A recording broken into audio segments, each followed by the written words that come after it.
El calor de junio en Oaxaca me quemaba la piel, pero no tanto como la furia que ardía en mi interior al entrar a la casa de adobe sofocante, con el sudor empapando mi camiseta rota. Hoy era mi tercera quinceañera, mi cumpleaños número 18, que debería haber sido deslumbrante como los fuegos artificiales del Día de los Muertos. Pero mi madre, con una mirada afilada como cuchillo de obsidiana, arrojó un papel hacia mí. «Firma, Lucía. Dona un riñón a Miguel ahora». Mi corazón se detuvo, no por la sorpresa, sino por la crueldad descarnada de sus palabras. Grité: «No voy a firmar».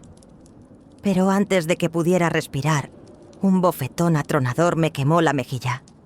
La sangre brotó en la comisura de mi boca. En medio de los rugidos de ira de mi madre, lo entendí. Esto no era solo una petición, era una batalla a vida o muerte por reclamar mi propia existencia. Pero antes de continuar, asegúrate de estar suscrito al canal y escribe en los comentarios desde dónde estás viendo este video. Queremos saber hasta dónde llega nuestra historia. El aire frío de febrero entraba por las rendijas de nuestra pequeña casa en las afueras de Oaxaca, mientras yo miraba el pastel de 3 leches que mi madre había colocado sobre la mesa desgastada de la cocina. 18 velas parpadeaban con una luz tímida, reflejándose en mis ojos húmedos.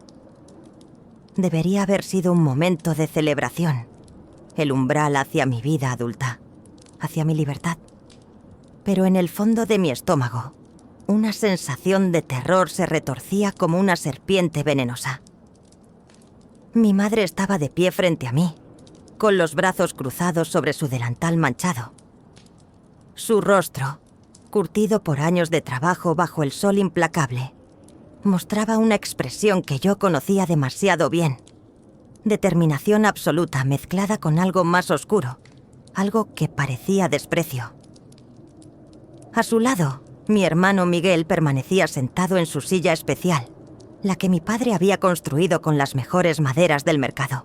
Tenía el rostro pálido, demacrado por la enfermedad que lo consumía desde hacía 2 años. «Sopla las velas, Andrea», ordenó mi madre con voz seca, sin un atisbo de calidez maternal. Cerré los ojos e hice el único deseo que había anhelado durante toda mi vida: escapar. Cuando los abrí, vi que mi madre sostenía un sobre manila entre sus manos callosas. Mi corazón comenzó a latir con violencia. «Ya eres adulta», dijo ella, extendiendo el sobre hacia mí. «Ya puedes firmar documentos legales». Mis dedos temblaron cuando tomé el sobre. Lo abrí lentamente, aunque una parte de mí ya sabía lo que encontraría dentro. Las palabras «formulario de consentimiento para donación de órgano» parecieron saltar de la página y golpearme directamente en el pecho. Sentí que el aire abandonaba mis pulmones. «No», susurré, dejando caer el papel sobre la mesa como si quemara. El silencio que siguió fue ensordecedor. Podía escuchar el tic-tac del viejo reloj en la pared, el crujir de la madera bajo los pies inquietos de mi padre en la habitación contigua, incluso mi propia respiración entrecortada. «¿Qué dijiste?» La voz de mi madre era peligrosamente baja. «Dije que no, mamá». Levanté la mirada para enfrentarla, sintiendo cómo mis piernas temblaban bajo mi falda raída. «No voy a firmar eso.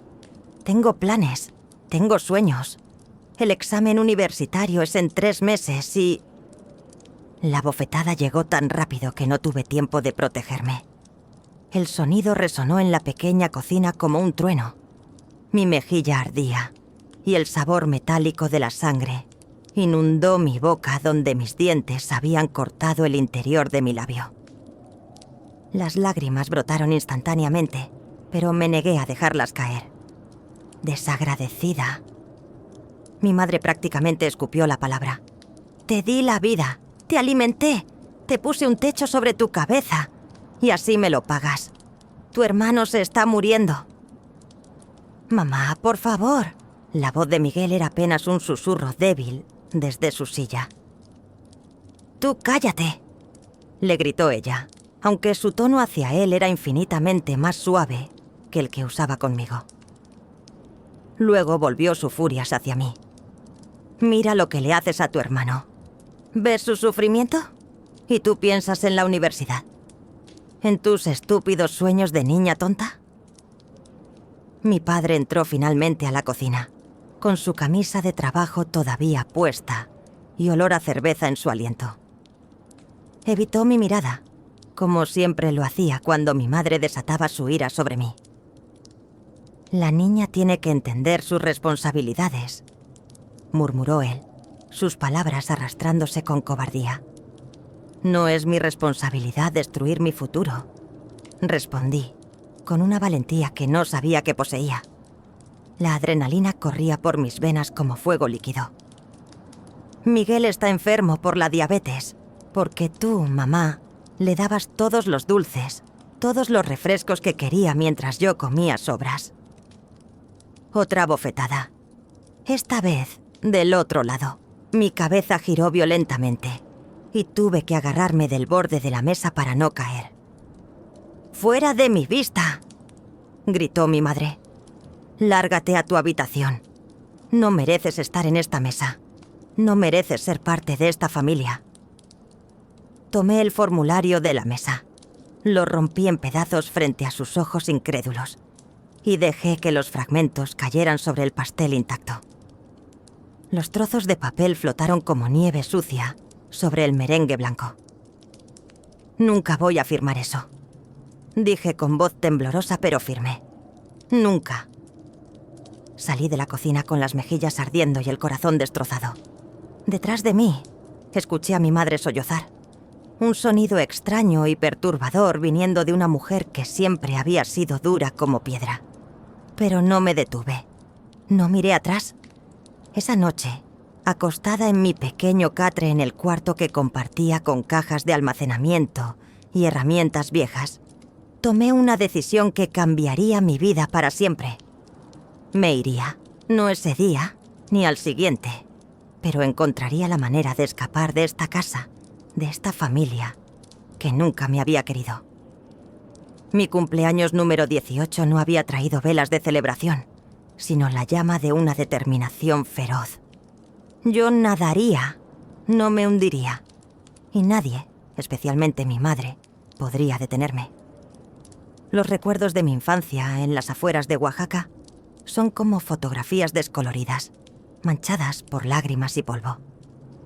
Mientras yacía en mi catre esa noche después de mi cumpleaños destrozado, las imágenes del pasado me asaltaron con una claridad dolorosa, recordándome que la bofetada de hoy no era más que la continuación de una historia que había comenzado mucho antes. Nací un martes lluvioso de octubre, o eso me contó una vez la partera del pueblo. Mi madre nunca hablaba de mi nacimiento, como si ese día hubiera sido una decepción tan grande que merecía ser borrado de su memoria. Años después, escuché a mi abuela decir entre susurros que mi madre había llorado durante 3 días cuando supo que yo era niña. «Otra boca inútil que alimentar», fueron las palabras exactas que usó. Crecí sabiendo que Nax era una carga, un error, un desperdicio de recursos en una familia que apenas tenía suficiente para sobrevivir. Pero cuando Miguel nació 4 años después, el sol pareció salir en nuestra casa por primera vez. Recuerdo perfectamente el día que mi madre regresó del hospital con ese pequeño bulto envuelto en una manta azul. Sus ojos brillaban con una luz que nunca había visto antes, una ternura que jamás había sido dirigida hacia mí. «Es un varón», anunció mi padre con orgullo, levantando una cerveza para brindar con los vecinos que habían venido a celebrar. «Finalmente, un hijo que llevará mi apellido con honor». Yo tenía 4 años y no entendía por qué todos estaban tan felices. ¿Acaso yo no llevaba también el apellido de mi padre? Pero pronto aprendería la cruel lección de que, en nuestra familia, en nuestro pequeño rincón del mundo, Nacer mujer era nacer condenada. Las comidas se convirtieron en el recordatorio diario de mi lugar en la jerarquía familiar. Mi madre preparaba los mejores tamales de cerdo para Miguel, envueltos en hojas de plátano perfumadas, rellenos de carne jugosa y salsa roja picante. El aroma llenaba la casa y hacía que mi estómago rugiera de hambre. Pero cuando yo me acercaba a la mesa, mi madre me entregaba un plato de peltre abollado con arroz recalentado del día anterior y unos cuantos frijoles negros aguados. «Las niñas no necesitan comer tanto», decía ella sin siquiera mirarme. «Tienen que aprender a ser modestas, a contentarse con poco». Mientras tanto, Miguel se sentaba en su lugar de honor, con un vaso lleno de jugo de naranja fresco y un plato rebosante de comida. Yo bebía agua de la llave, a veces turbia, que me dejaba con dolor de estómago. En las tardes calurosas, cuando el sol convertía nuestra casa de lámina en un horno, Miguel disfrutaba de paletas heladas que mi madre compraba del carrito que pasaba por la calle. Yo observaba desde la ventana, con la lengua pegada al paladar por la sed, preguntándome qué había hecho mal para merecer este castigo. La ropa era otro símbolo visible de mi condición inferior. Miguel lucía camisetas nuevas con dibujos de superhéroes, jeans sin remiendos, zapatos deportivos que mi padre traía del mercado. Yo vestía las sobras de las primas mayores, ropa que ya había pasado por 3 o 4 manos antes de llegar a las mías. Mis zapatos siempre eran 2 tallas más grandes o más pequeñas, causándome ampollas que sangraban cuando caminaba a la escuela. Pero lo peor no era el hambre, ni la sed, ni la ropa vieja. Lo peor eran los golpes. Mi madre tenía una cuchara de madera que colgaba junto a la estufa y la usaba con liberalidad cada vez que yo cometía el más mínimo error.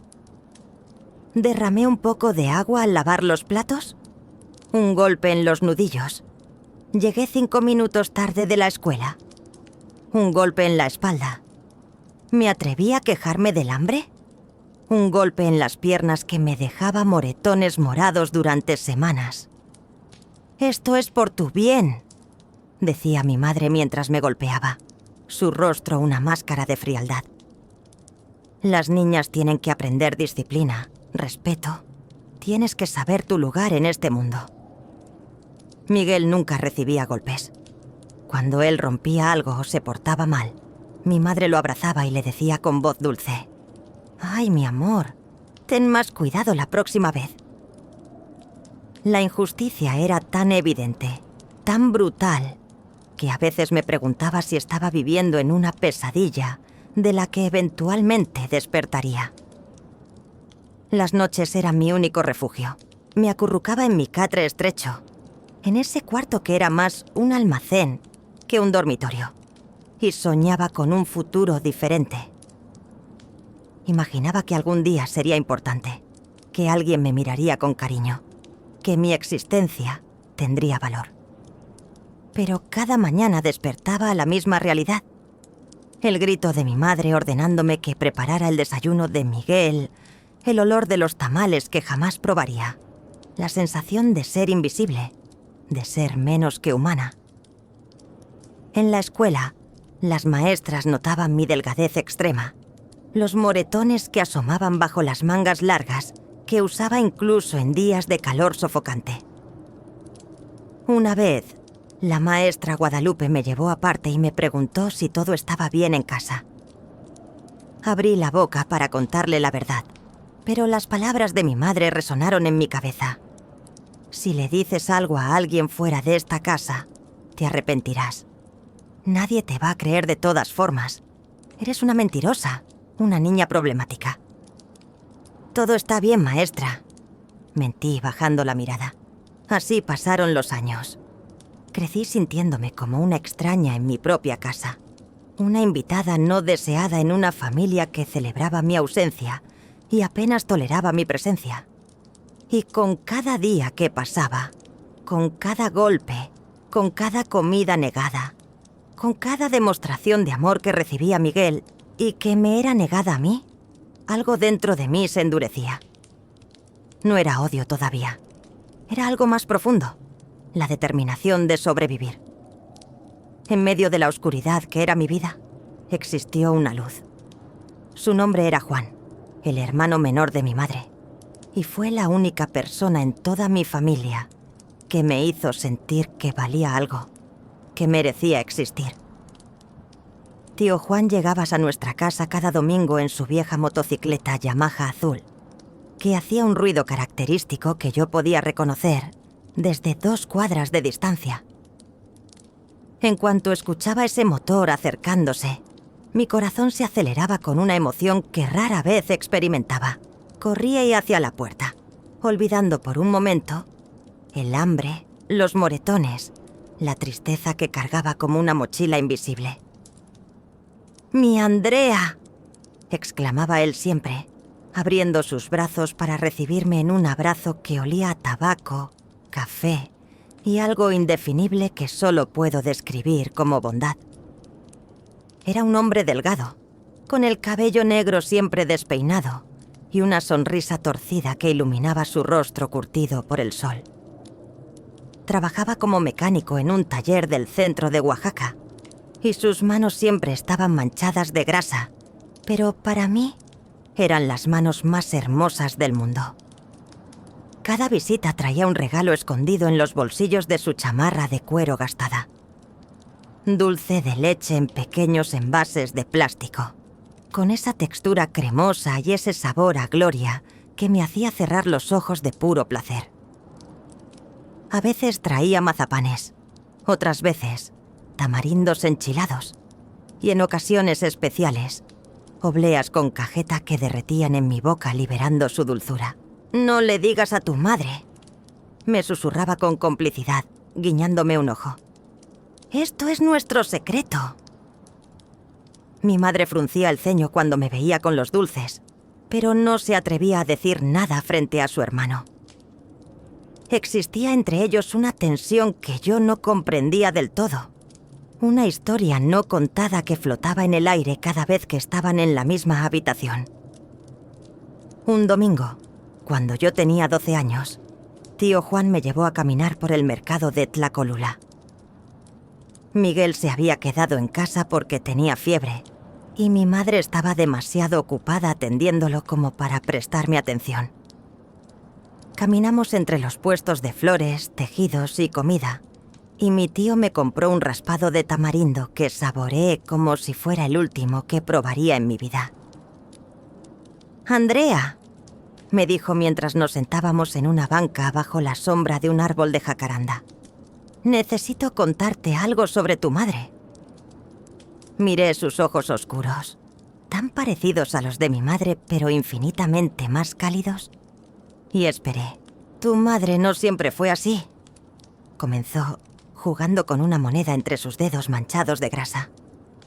«Cuando éramos niños, ella era brillante, la más inteligente de todos nosotros. Soñaba con estudiar medicina, con salir de Oaxaca, con ser alguien importante. Me costaba imaginar a mi madre como una niña con sueños. Para mí, ella siempre había sido esa figura dura e inflexible, incapaz de amor o ternura. Pero nuestros padres, tus abuelos, eran de la vieja escuela», continuó tío Juan, su voz teñida de tristeza. «Dijeron que las mujeres no necesitaban educación, que su lugar era en la casa. Golpeaban a tu madre cuando la encontraban leyendo libros en lugar de cocinar. La obligaron a casarse con tu padre a los 17 años, antes de que pudiera siquiera intentar tomar el examen universitario». Una lágrima rodó por su mejilla arrugada. «Mira, no estoy justificando cómo te trata. Lo que hace está mal, muy mal. Pero quiero que entiendas que ella también fue víctima una vez. El dolor que no se sana se pasa a la siguiente generación». Sus palabras se clavaron en mi corazón como espinas. Por primera vez, vi a mi madre no solo como mi torturadora, sino como una mujer cuya alma había sido quebrada mucho antes de que yo naciera. Pero esa comprensión no aliviaba mi sufrimiento, solo lo hacía más complejo, más confuso. Tío Juan me llevó de vueltas a casa esa tarde y me prometió que me ayudarías a estudiar, que encontraría la manera de que yo pudiera ir a la universidad, de que yo pudiera tener la vida que mi madre nunca tuvo. 3 semanas después, un martes gris de enero, el teléfono sonó a las 6 de la mañana.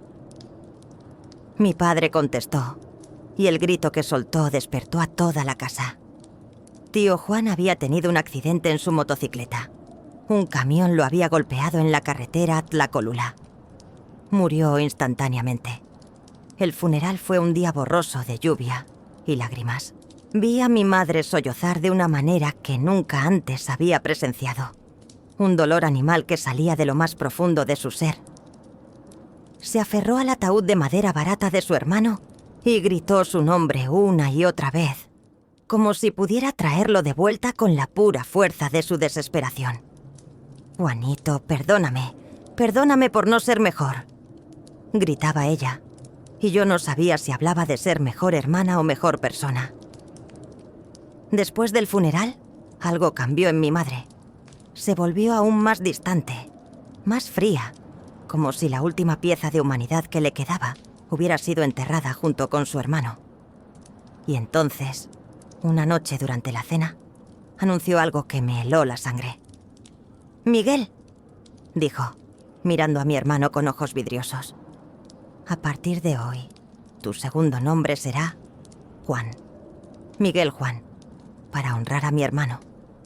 Mi hermano asintió, pero yo vi la incomodidad en su rostro. Mi madre estaba tratando de mantener vivo a tío Juan a través de Miguel, reemplazando al muerto con el vivo. Perdí a la única persona que me había amado. Y con esa pérdida, perdí también la última esperanza de que las cosas pudieran mejorar en mi familia. El luto por tío Juan se extendió como una niebla tóxica sobre nuestra casa. Pero ese luto no nos unió, nos destrozó aún más. Mi madre vagaba por los cuartos como un fantasma, murmurando el nombre de su hermano, preparando café para 2 personas aunque él nunca vendría a tomarlo. La veía poner la taza extra en la mesa cada domingo y quedarse mirándola durante horas, esperando un milagro que nunca llegaría. 2 meses después del funeral, en una tarde de marzo donde el calor ya empezaba a apretar, mi madre me llamó a la sala. Estaba sentada en el sillón raído, con las manos entrelazadas sobre su regazo y una expresión que no supe descifrar. Miguel estaba a su lado, usando una camiseta nueva que decía Juan, bordado en el pecho. La visión me revolvió el estómago. «Andrea», comenzó mi madre sin mirarme a los ojos. «He tomado una decisión. Esta casa es muy pequeña. Hay demasiadas presencias aquí. Necesito espacio para respirar, para que Miguel Juan pueda recuperarse en paz». Mi corazón comenzó a latir más rápido. Sabía que nada bueno vendría después de esas palabras. «Te he inscrito en el internado de señoritas en el centro de Oaxaca. Te mudarás allá el próximo lunes. Ya está todo arreglado». El mundo se detuvo. «¿Me estás echando?». Las palabras apenas salieron de mi garganta. «No seas dramática», respondió mi madre con frialdad. «Es una oportunidad. Aprenderás disciplina, modales apropiados, y nosotros tendremos paz aquí para concentrarnos en la salud de tu hermano». «Mamá, yo no quiero...». Miguel intentó hablar, pero ella lo silenció con una mirada. «Esto es lo mejor para todos», sentenció ella, y en ese momento comprendí la verdad. Mi madre me culpaba. Culpaba mi existencia por alguna razón retorcida en su mente dolida. Tal vez porque tío Juan me quería. Tal vez porque yo le recordaba sus propios sueños rotos. O simplemente porque necesitaba a alguien sobre quien volcar su dolor. Y yo siempre había sido el blanco más fácil. El lunes llegó demasiado rápido. Empaqué mis pocas pertenencias en una bolsa de tela. 3 mudas de ropa vieja, un cuaderno que tío Juan me había regalado y una foto borrosa donde él y yo sonreíamos frente a su motocicleta. Mi madre no se levantó para despedirse. Mi padre me llevó en su camioneta destartalada, sin decir una palabra durante todo el trayecto. El internado de señoritas resultó ser un edificio de 3 pisos en una calle estrecha del centro histórico, con paredes de cal descascaradas y ventanas con rejas oxidadas. La casera, una mujer gorda llamada Doña Petra, me mostró mi habitación. Un cuarto de 2 por 3 metros con una cama de metal, un armario que no cerraba bien y una ventana que daba a un callejón donde los gatos peleaban por sobras de comida cada noche. «El baño es compartido, al final del pasillo», gruñó Doña Petra. «Agua caliente solo los jueves. Nada de ruidos después de las 10. Nada de visitas, especialmente hombres. La renta se paga el 1 de cada mes. Y si te atrasas un día, te vas a la calle». Mi padre dejó el dinero del 1er mes sobre la cama sin mirarme y se fue sin un abrazo, sin un adiós, sin nada. Lo vi desaparecer por las escaleras y algo dentro de mí se rompió definitivamente. Ya no era solo una niña no deseada, ahora era una niña abandonada. Los primeros días en ese lugar fueron un infierno de soledad. Las otras chicas que vivían ahí eran mayores, estudiantes de secretariado o meseras en restaurantes del centro. Me miraban con desprecio cuando me cruzaba con ellas en el pasillo, como si mi juventud y mi pobreza fueran contagiosas. Comía sola, estudiaba sola, lloraba sola en ese cuarto estrecho que olía a humedad y desesperanza. La escuela secundaria quedaba a 20 minutos caminando y el trayecto era una prueba diaria de supervivencia. Los chicos del barrio se burlaban de mi ropa vieja, de mis zapatos desgastados, de mi delgadez extrema. «Ahí va la cerillita», gritaban riéndose. Una tarde, 3 muchachas me rodearon en un callejón y me empujaron contra la pared, exigiéndome dinero que no tenía. «¿Qué pasa, muerta de hambre? ¿No tienes ni para un peso?», se burló la líder, una chica corpulenta con el cabello teñido de rubio. Algo estalló dentro de mí. Todo el dolor, toda la rabia, toda la injusticia de mi vida se concentró en mis puños cerrados. Me lancé contra ella con una furia que no sabía que poseía. Golpeé, arañé, mordí. Cuando me separaron, la chica tenía sangre en la nariz y yo tenía un ojo morado, pero había ganado algo más importante que la pelea: respeto. Después de ese día nadie me molestó, pero también me gané una reputación. La loca del dormitorio. Me llamaban. La salvaje de Oaxaca. Me volví dura, desconfiante, siempre con los puños listos. Aprendí a caminar con la cabeza en alto, a mirar a los ojos sin parpadear, a no mostrar debilidad nunca. Las noches eran lo peor. Me acostaba en esa cama que crujía con cada movimiento, mirando las grietas en el techo, escuchando los sonidos de la ciudad que nunca dormía. Pensaba en tío Juan, en cómo él había creído en mí, en cómo había querido que yo tuviera una vida mejor. Pensaba en mi madre, preguntándome si alguna vez había sentido, aunque fuera un poco de amor por mí. Mi madre enviaba el dinero de la renta cada mes, siempre exacto, nunca un peso más. No llamaba, no preguntaba cómo estaba, no enviaba cartas. Era como si yo hubiera muerto para ella, como si me hubiera borrado de su vida junto con todos los recuerdos dolorosos que yo representaba. Cumplí 14 años sola en ese cuarto. 15, 16. Me volví más fuerte, más dura, pero también más perdida. No sabía quién era sin mi familia, sin un lugar al que pertenecer. Era una niña rebelde flotando en un mundo que no quería saber nada de mí. Pero en el fondo, muy en el fondo, la voz de tío Juan todavía susurraba: «Tú puedes ser más, Andrea. Tú puedes salir de aquí». Solo que en ese momento no sabía cómo. El día que mi vida cambió para siempre comenzó como cualquier otro martes aburrido, en la preparatoria, Benito Juárez.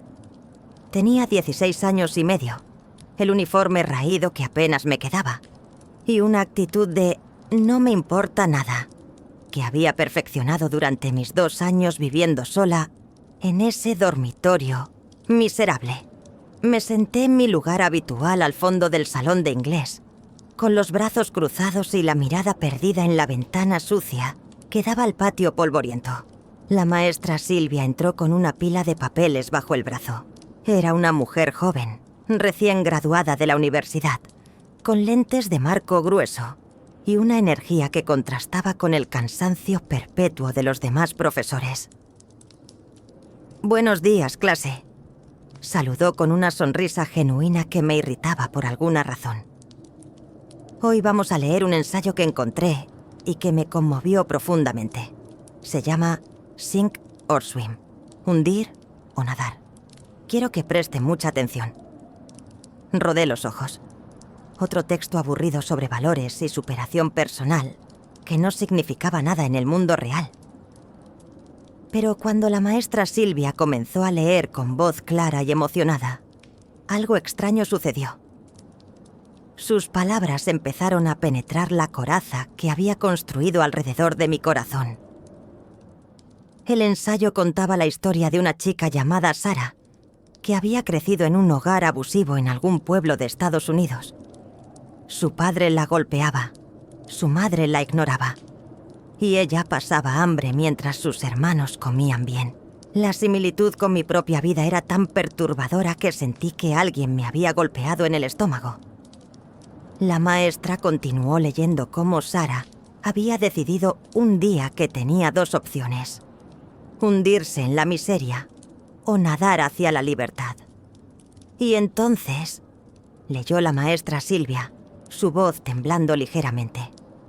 Sara decidió que nadie más escribiría su historia. Ella tomaría el lápiz de su propia vida. Estudió bajo la luz de las farolas porque no tenía electricidad en casa. Trabajó 3 empleos. Comió una vez al día. Y después de 2 años de esfuerzo sobrehumano, fue aceptada en la Universidad de Harvard con una beca completa. El silencio en el salón era absoluto. Miré alrededor y vi que varias compañeras tenían lágrimas en los ojos, pero yo no lloré. Algo diferente estaba sucediendo dentro de mí, algo que no había sentido en años. Esperanza, la pregunta que Sara se hizo. Concluyó la maestra Silvia quitándose los lentes para limpiarlos. Fue simple pero poderosa. ¿Me voy a hundir o voy a nadar? Y quiero que cada uno de ustedes se haga esa misma pregunta hoy. Cuando terminó la clase, todos salieron rápidamente al receso, pero yo me quedé sentada, clavada a mi silla. La maestra Silvia se acercó a mi escritorio. «Andrea», dijo suavemente, «vi cómo te quedaste escuchando. ¿Ese ensayo te tocó algo?» Levanté la mirada hacia ella y, por primera vez en años, bajé mi guardia. «Esa chica, Sara, yo soy como ella, mi familia, mi madre». Las palabras se atascaron en mi garganta. La maestra Silvia puso su mano sobre mi hombro. «Lo sé, Andrea. He visto los moretones que tratas de esconder. He notado que nunca traes lunch. He escuchado lo que dicen de ti, que eres problemática, violenta. Pero yo veo algo diferente. Veo a una sobreviviente». Esas palabras quebraron algo dentro de mí. Las lágrimas que había reprimido durante años finalmente salieron. Un torrente imparable de dolor, rabia y algo más. Determinación. «No quiero vivir así para siempre», susurré entre sollozos. «No quiero ser como mi madre, amargada y cruel. No quiero quedarme atrapada en Oaxaca limpiando casas o vendiendo en el mercado. Quiero más. Quiero ser alguien». «Entonces nada, Andrea. Nada como si tu vida dependiera de ello, porque así es», respondió la maestra Silvia, entregándome una copia del ensayo. «Guarda esto. Léelo cada vez que quieras rendirte». Esa noche, en mi cuarto estrecho del dormitorio, Leí y releí el ensayo, hasta que las palabras se grabaron en mi memoria. Bajo la luz tenue de la única lámpara que funcionaba, saqué el cuaderno que tío Juan me había regalado y escribí en la primera página con letras grandes y temblorosas: hundir o nadar. Debajo, hice una lista de lo que necesitaba hacer: aprobar el examen de admisión a la universidad, conseguir una beca completa, estudiar Derecho, salir de aquí para siempre, demostrarles a todos que me equivocaron. Al día siguiente, todo cambió. Me levanté a las 5 de la mañana, algo que nunca había hecho voluntariamente. Mientras las otras chicas del dormitorio todavía dormían, yo me senté en el piso de mi cuarto con mis libros prestados de la biblioteca y comencé a estudiar matemáticas, español, historia, inglés. Todo lo que necesitaría dominar para ese examen que se daría en año y medio. Las peleas callejeras terminaron. Cuando los chicos del barrio intentaban provocarme, yo simplemente seguía caminando. La loca se volvió aburrida. Escuché que decían. No me importó. Tenía un objetivo más importante que defender mi orgullo herido. En la escuela me senté en la primera fila de cada clase. Levantaba la mano para responder preguntas. Pedía libros extras a los maestros. Mis compañeras me miraban como si me hubiera vuelto loca de verdad. Pero la maestra Silvia me sonreía con aprobación cada vez que nuestras miradas se cruzaban. Las noches se volvieron mi momento más sagrado. Después de que doña Petra apagaba las luces del pasillo a las 10, yo encendía mi lámpara y estudiaba hasta que los ojos me ardían y las palabras se volvían borrosas. Escribía ecuaciones en las márgenes de mis cuadernos. Memorizaba fechas históricas. Practicaba ensayos argumentativos sobre temas que apenas comprendía. El hambre se volvió mi compañera constante. Solo comía una vez al día en el comedor de la escuela, donde servían un plato de lentejas aguadas o arroz con verduras marchitas. Mi cuerpo se volvió aún más delgado. Mi ropa colgaba de mi estructura ósea, pero mi mente se volvía más fuerte, más enfocada, más hambrienta de conocimiento que de comida. Los fines de semana, cuando las otras chicas salían a pasear por el centro o a visitar a sus familias, yo me quedaba en mi cuarto con mis libros. La soledad ya no me dolía tanto. Había encontrado un propósito más grande que la autocompasión. 3 meses después de leer Hundir o nadar, mis calificaciones habían subido dramáticamente. De ser una estudiante mediocre con puros 6 y 7, pasé a tener 8 y 9. Los maestros empezaron a notarme por razones positivas por primera vez en mi vida. Andrea tiene potencial. Escuché que el director le decía así a la maestra Silvia en el pasillo. Si mantiene este ritmo, podría calificar para una beca universitaria. Esas palabras fueron como oxígeno para alguien que se estaba ahogando. Nadaría. No me hundiría. Y algún día, cuando estuviera lejos de esta ciudad, de esta pobreza, de este dolor, miraría atrás y sabría que yo había sido quien cambió mi destino. La transformación no pasó desapercibida para mi madre. 6 meses después de mi despertar académico, recibí una llamada en el teléfono público del dormitorio. Era ella, su voz tan fría como siempre, sin preguntarme cómo estaba, sin un saludo maternal. Andrea, he hablado con tu padre, dijo sin preámbulos. La salud de Miguel Juan ha empeorado. Necesita tratamientos más caros. Ya no podemos pagar tu dormitorio. A partir del próximo mes, te las arreglas sola. El teléfono casi se me cayó de las manos. ¿Qué? Mamá, estoy estudiando. Mis calificaciones están mejor que nunca. Estoy a 1 año del examen universitario. Eso no es mi problema. Me interrumpió. Tú elegiste ser egoísta. Elegiste no ayudar a tu hermano. Ahora enfrenta las consecuencias. Si quieres seguir estudiando, consigue un trabajo. Aprende lo que es ganarse la vida. Y colgó. Así de simple. Mi madre acababa de cortarme el único hilo delgado que me conectaba a algo parecido a una familia. Me quedé ahí parada, con el auricular zumbando en mi oído, sintiendo cómo el pánico trepaba por mi garganta. La renta del dormitorio era de 800 pesos al mes. No tenía idea de cómo conseguir esa cantidad de dinero siendo una estudiante de 16 años. Pero entonces recordé las palabras de Sara en el ensayo. Trabajó 3 empleos. Si ella pudo, yo también podía. Al día siguiente, después de clases, comencé a buscar trabajo. Recorrí el mercado de abastos preguntando en cada puesto si necesitaban ayuda. La mayoría me miraba con desconfianza. Una niña flaca con uniforme escolar pidiendo empleo. Pero finalmente, don Arturo, un vendedor de granos con manos como troncos de árbol, aceptó darme una oportunidad. Necesito a alguien que cargue los costales de maíz desde la bodega hasta mi puesto. Gruñó escupiendo al suelo. Son 50 kilos cada uno. Te pago 20 pesos por día. Trabajas sábados y domingos, de 5 de la mañana a mediodía. ¿Puedes o no? 50 kilos. Yo pesaba apenas 42, pero asentí. Puedo. Ese primer sábado casi me mata. Cada costal que levantaba sentía como si fuera a romperme la espalda. Mis brazos temblaban. Mis piernas amenazaban con colapsar. El sudor me empapaba el uniforme que usaba porque no tenía otra ropa. Después de 4 horas, había cargado 20 costales y había ganado 20 pesos.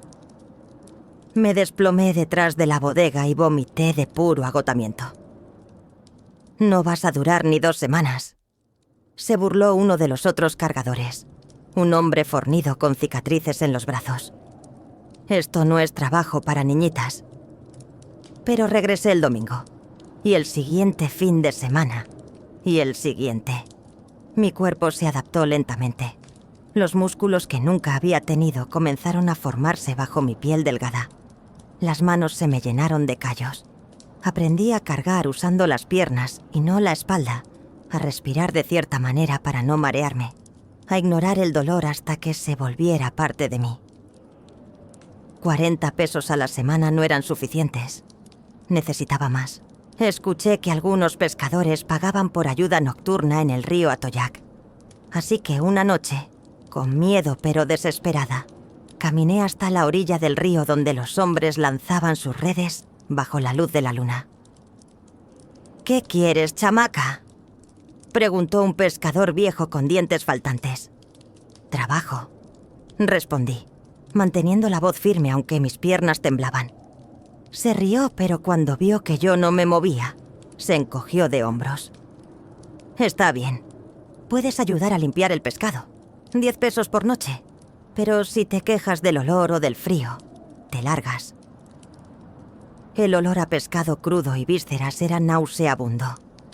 Mis manos se congelaban en el agua helada del río. Trabajaba de 9 de la noche a 1 de la madrugada. Luego caminaba de regreso al dormitorio. Llegaba a las 2, dormía 3 horas y me levantaba para ir a la escuela. Los viernes por la noche pescaba. Los sábados y domingos cargaba costales. Entre semana, estudiaba hasta que las letras bailaban frente a mis ojos exhaustos. Estaba sobreviviendo, pero apenas. Y entonces, como un milagro, llegó la señora Rosa. La conocí en el mercado un domingo por la tarde. Era una mujer elegante de unos 50 años, con el cabello perfectamente peinado y ropa que evidenciaba dinero. Había estado observándome cargar los costales y finalmente se acercó. «Disculpa, muchacha», dijo con voz educada. «He notado que trabajas muy duro. ¿Estudias también?» Desconfiada pero demasiado cansada para mentir, asentí. «Estoy en preparatoria. Quiero entrar a la universidad el próximo año». Sus ojos se iluminaron. «Mi hija está en secundaria y necesita tutorías en matemáticas e inglés. también necesito a alguien que me ayude los martes y jueves por la tarde con mi pequeño negocio de artesanías. ¿Te interesaría? Pago 100 pesos a la semana. 100 pesos. Era más de lo que ganaba cargando y pescando combinado.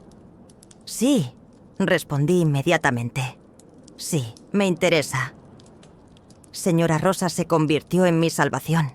Su casa estaba en el barrio de Xochimilco, limpia y ordenada, oliendo a canela y café fresco. Su hija, Lupita, era una niña dulce de 13 años que realmente quería aprender. Las tutorías me obligaban a repasar mis propios conocimientos, fortaleciéndolos. El trabajo de artesanías consistía en ayudarlas a empacar textiles oaxaqueños para enviar a tiendas en la Ciudad de México y Estados Unidos. Por primera vez en mi vida, alguien además de tío Juan me trataba con respeto. Me preguntaba cómo estaba. Me ofrecía comida sin esperar nada a cambio. Señora Rosa incluso me regaló 2 blusas que ya no usaba su hija mayor. Ropas sin agujeros ni manchas que me hizo sentir casi humana otra vez. Logré pagar la renta del dormitorio durante 4 meses. Estaba orgullosa, exhausta, pero orgullosa. Guardaba cada peso extra en una lata vieja bajo mi cama, soñando con el día en que tendría suficiente para emergencias, para libros, para un futuro mejor. Y entonces mi madre apareció. No había venido a visitarme ni una sola vez en 3 años, pero ese día llegó al dormitorio sin avisar. La encontré esperándome en el cuarto cuando regresé de la escuela. Había abierto mi armario, había revisado mis cosas y tenía mi lata de ahorros en las manos. «Mamá, ¿qué haces aquí?», pregunté, el corazón latiendo con fuerza. «Miguel Juan necesita medicinas nuevas», dijo, contando los billetes que había en la lata. «Hay 1.200 pesos aquí. Me llevaré 600. Es lo justo. Después de todo, soy tu madre». «No», grité lanzándome hacia ella. «Ese dinero es mío. Lo gané cargando, pescando, trabajando hasta que mi cuerpo casi se rompe. No puedes». La bofetada fue tan familiar como dolorosa. «Niña desagradecida, después de todo lo que hice por ti». Tomó el dinero y se fue, dejándome con la lata vacía y el corazón lleno de un odio que ya no podía negar. Pero esa noche, mientras lloraba de frustración, tomé una decisión. Me volvería tan autosuficiente que nunca más nadie podría robarme mi futuro. Nadaría más rápido, más fuerte, más lejos. Los siguientes 9 meses fueron los más intensos de mi vida. Después de que mi madre me robara mis ahorros, algo se endureció dentro de mí como el acero templado en fuego. Dejé el trabajo de pesca nocturna porque me estaba enfermando, pero aumenté mis horas con la señora Rosa y conseguí un tercer trabajo lavando platos en una fonda los miércoles por la noche. Cada peso que ganaba lo dividía en 2 escondites. Uno falso bajo la cama para que mi madre lo encontrara si volvía, y otro real dentro de un libro hueco que había hecho vaciando un diccionario viejo. Estudié como poseída. Mis compañeras de clase me llamaban la robot, porque nunca salía, nunca me divertía. Solo estudiaba y trabajaba. La maestra Silvia me consiguió exámenes de práctica de años anteriores. Los resolví todos, una y otra vez, hasta que podía hacerlos con los ojos cerrados. Matemáticas, literatura, historia, ciencias sociales, inglés. Cada materia se convirtió en un campo de batalla donde yo estaba decididas a triunfar. El examen de admisión a la Universidad Nacional Autónoma de México estaba programado para el sábado 15 de junio a las 8 de la mañana en la sede de Oaxaca. Yo había solicitado la carrera de Derecho. Quería ser abogada, defender a personas como yo, cambiar las leyes que permitían que familias como la mía existieran con su crueldad normalizada. La noche del viernes dormí apenas 2 horas. Repasé mis apuntes una última vez. Verifiqué que tuviera mi credencial. 3 lápices del número 2, un sacapuntas y una goma. La sede quedaba a 40 minutos en autobús desde el dormitorio. Planeaba salir a las 6:30 de la mañana para llegar con tiempo de sobra. A las 6 en punto, me vestí con mi mejor ropa. Los pantalones que la señora Rosa me había regalado y una blusa blanca que había lavado 3 veces para que quedara impecable. Me recogí el cabello en una cola de caballo apretada. Mis manos temblaban mientras guardaba mis útiles en una mochila raída. Este era el día que definiría mi futuro. Este era el día en que yo nadaría hacia la libertad o me hundiría para siempre.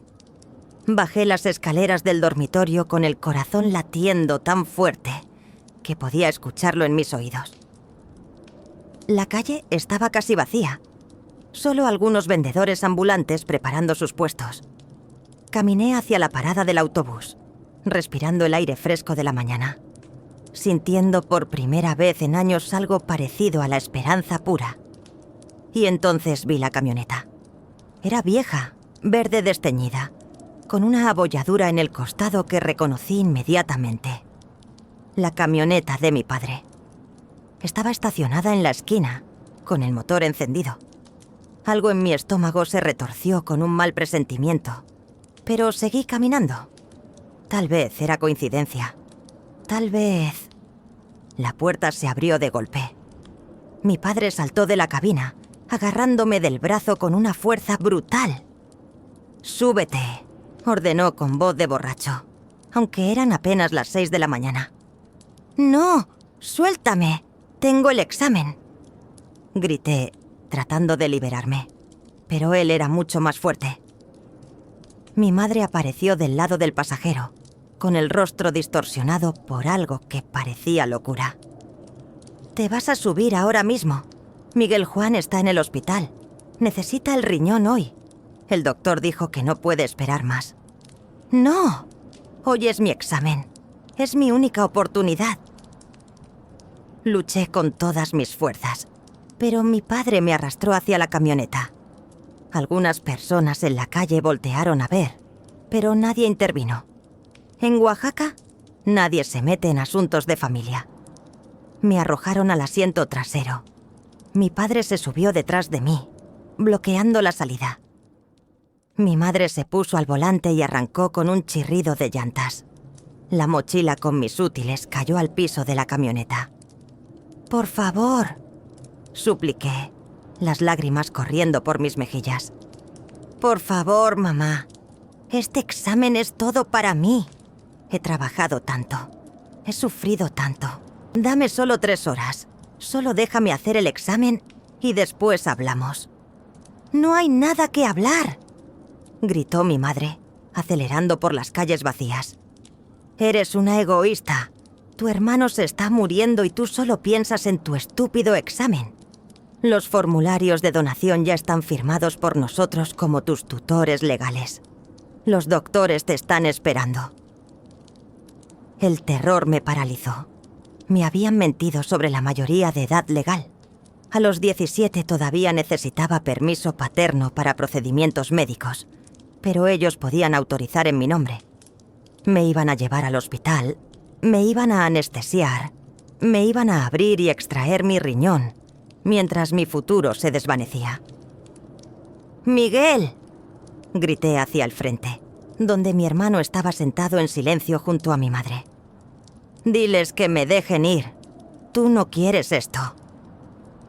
Mi hermano finalmente volteó a verme. Su rostro estaba pálido, demacrado, pero en sus ojos vi algo que no esperaba. Culpa. «Mamá», dijo con voz débil, «tal vez podríamos esperar». «Cállate», lo interrumpió mi madre. «Esto es por tu bien. Ella es tu hermana, es su obligación». Íbamos por una avenida larga hacia el hospital. Miré el reloj en el tablero. 6:20 AM. Todavía tenía tiempo si lograba escapar. Revisé las puertas. La de mi lado no tenía seguro manual, pero el pestillo estaba allí, oxidado pero visible. Mi padre me sostenía del brazo, pero estaba medio dormido. Su aliento apestaba ya a alcohol. Esperé, cada músculo de mi cuerpo en tensión. Y entonces, cuando la camioneta disminuyó la velocidad en un semáforo, algo increíble sucedió. Miguel alargó la mano hacia el pestillo de su puerta y lo abrió con un clic suave. Luego me miró directamente a los ojos y asintió casi imperceptiblemente. No lo pensé. Me lancé hacia la puerta, empujándola con todas mis fuerzas. Mi padre gritó, tratando de agarrarme, pero yo ya estaba cayendo. Golpeé el pavimento con un impacto que me dejó sin aire. Escuché el crujido de algo rompiéndose en mi cuerpo. Dolor agudo explotó en mi brazo izquierdo y en mi rodilla. La piel de mis palmas se desgarró contra el asfalto áspero. ¡Andrea! Escuché el grito de mi madre, pero yo ya estaba levantándome, tambaleándome, corriendo con mi brazo colgando en un ángulo extraño y sangre goteando de mis rodillas destrozadas. Corrí hacia donde había gente, hacia un policía que estaba comprando café en un puesto callejero. ¡Ayuda!, grité. ¡Me están secuestrando! Tengo que llegar a mi examen. El policía vio mi estado, la sangre, el brazo roto, y luego vio la camioneta de mi padre acercándose. Actuó rápido. Se puso frente a mí, sacó su radio, y en minutos había más patrullas. Mi madre salió de la camioneta gritando que yo era su hija, que estaba enferma mental, que necesitaba ayuda. Pero el policía vio mis heridas frescas, mi mochila con los útiles del examen, y creyó mi versión. «Oficial», supliqué. «Mi examen empieza a las 8. Por favor».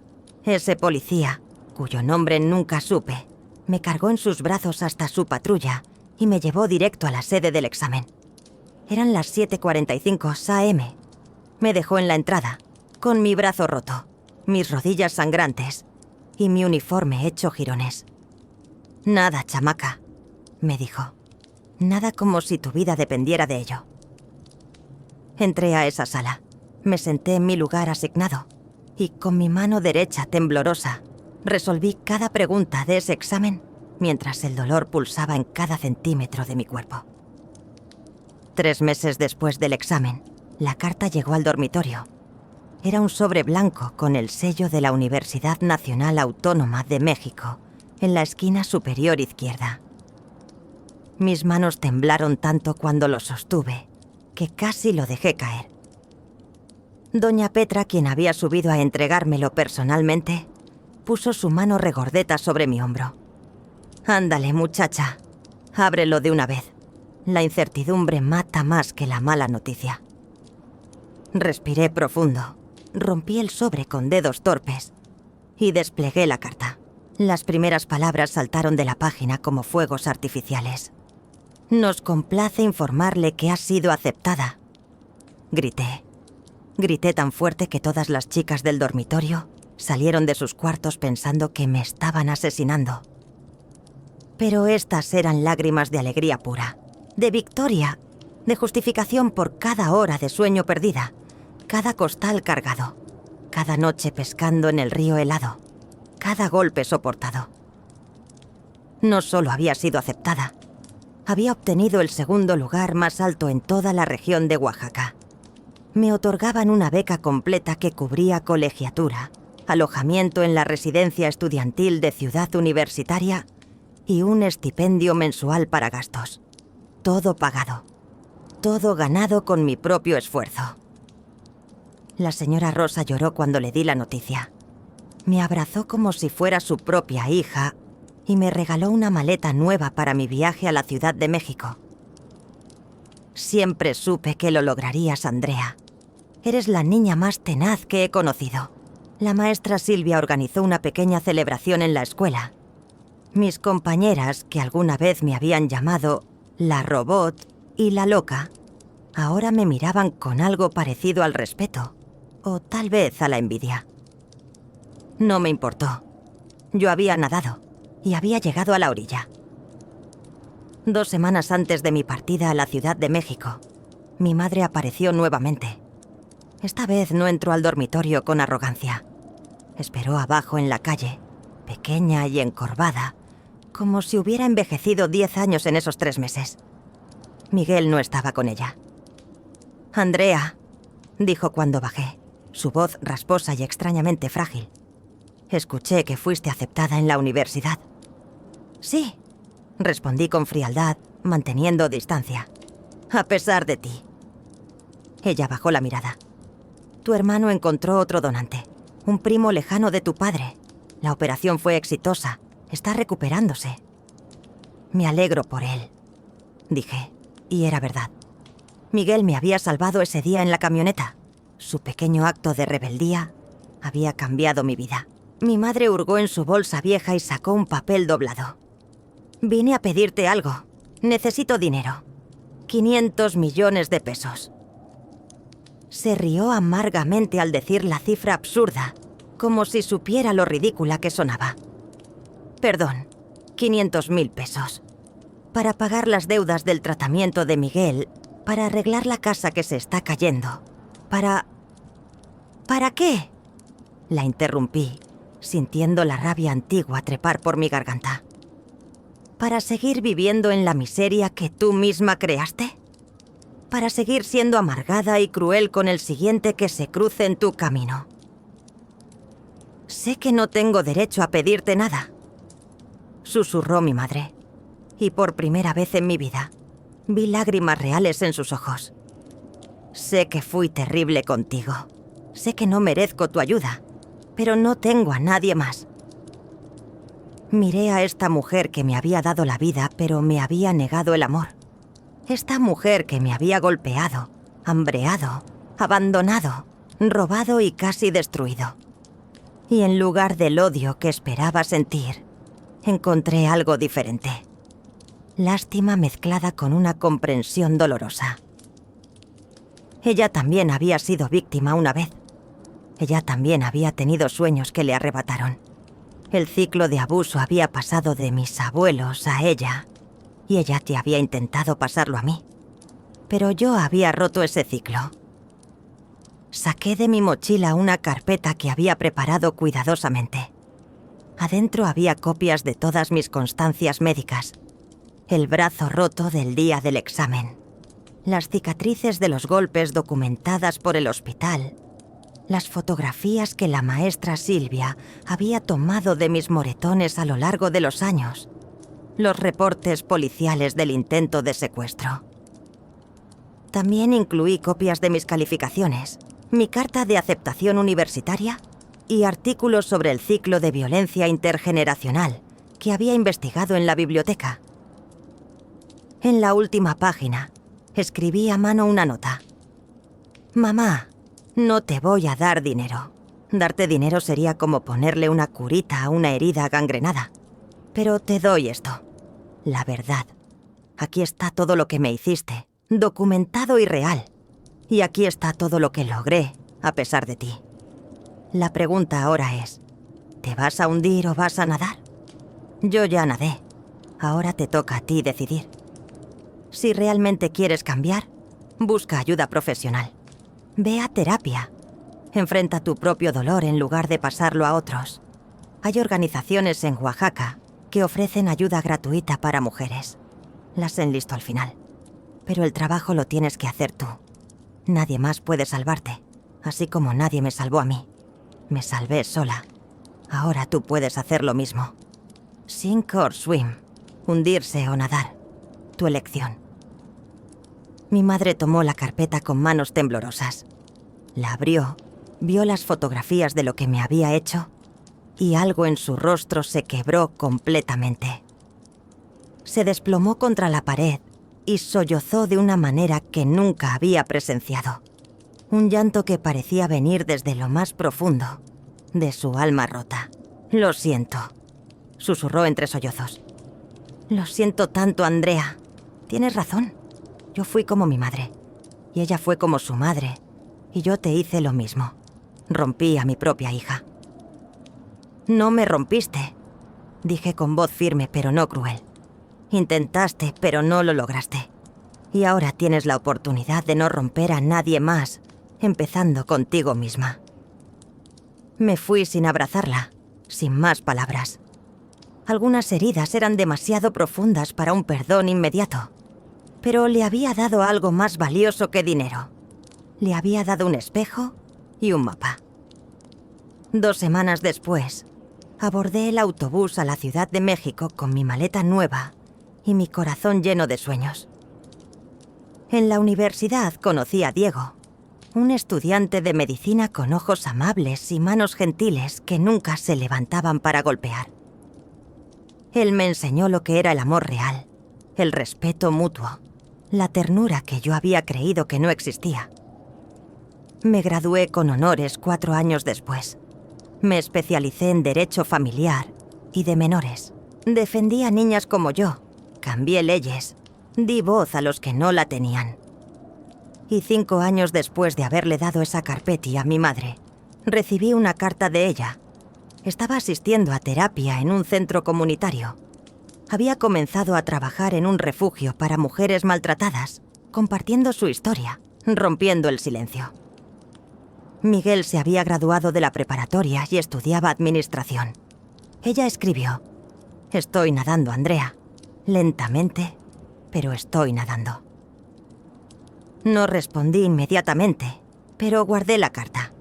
Y cuando abrí mi propia firma legal 2 años después, uno de mis primeros proyectos fue establecer un fondo para construir una escuela en Chiapas, dedicada específicamente a niñas de comunidades marginadas. La llamé Escuela Tío Juan, en honor al único hombre que creyó en mí cuando nadie más lo hizo. En la inauguración, con Diego a mi lado sosteniendo a nuestra hija de 2 años, vi rostros de niñas que se parecían a la niña que yo había sido. Les dije: «Ustedes tienen 2 opciones siempre, hundirse o nadar. Y yo estoy aquí para enseñarles a nadar». Esa noche, finalmente le escribí a mi madre: «Yo también estoy nadando, mamá. Y las aguas son hermosas